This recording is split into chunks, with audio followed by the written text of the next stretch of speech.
Good morning and welcome to our second day in our series of 6 days that changed the world.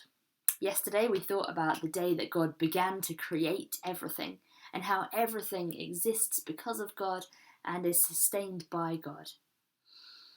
Our second day that changed the world is the day that we usually celebrate at Christmas, the day that Jesus was born, the day that God became man, Word became flesh.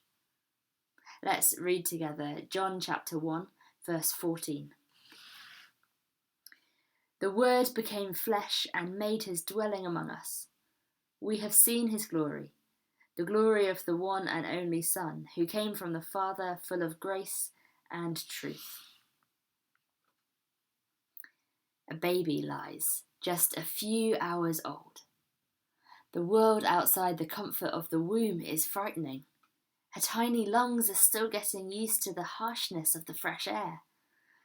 Where will warmth and sustenance come from now? How will she be kept safe out here? She screws up her face and her tiny fists and she lets out weak wails.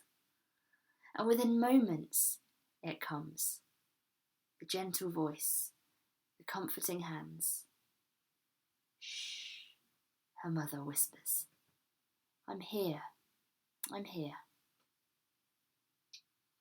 A small boy skips down the supermarket aisle alongside the family trolley. Bright-coloured fruit on one side, slimy-looking fish on another side, everything captures his attention. Scampering off to take a closer look at the shiny bags of gold coins on one corner. It takes him a minute to notice that he's on his own. He looks up the aisle and down again. There seem to be thousands of towering bodies bustling about, but none of them look familiar. Fear takes hold and he starts to panic. But before he can let out a yell, he's soaring up in the air, held in strong arms. I'm here, my boy, his dad says. It's all okay. I'm right here.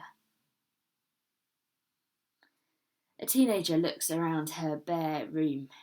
Independence is not all that she dreamed it would be.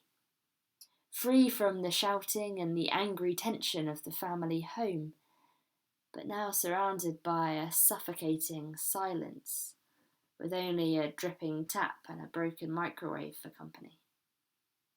What now? How will I eat, she wonders. A knock interrupts her thoughts. The familiar voice of an old youth worker calls to her. I heard you might need some company. I'm here and I've brought pizza. Sometimes we feel as small and helpless as that newborn, confused and unsettled by a changing world around us.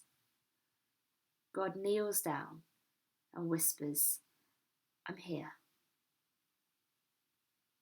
Sometimes we feel the panic of losing our way, the terror of being separated from those we love and who love us. And God scoops us up in his strong arms and says, I'm here. Sometimes we feel that things can only go from bad to worse, that there's no plan, no hope and no future. And God shows up at just the right moment, knocks and says, I'm here and I've got everything that you need. God has always been saying to his people, I am with you, I'm here. It's on page after page of the Old Testament. But for God it wasn't enough to speak to us from a distance. On the day that Jesus was born, God came close enough not just to whisper those words to us, but to embody them. He gave them flesh. He gave them skin and hair and eyelashes. I'm here. So if there's one thing that we hear from God as we get used to being in our own houses a lot more, perhaps feeling very alone, perhaps anxious about what the weeks ahead will feel like, we'll hear God say to you, to all of us, but to you, I'm here. If you haven't already today, then why not spend some time with him now?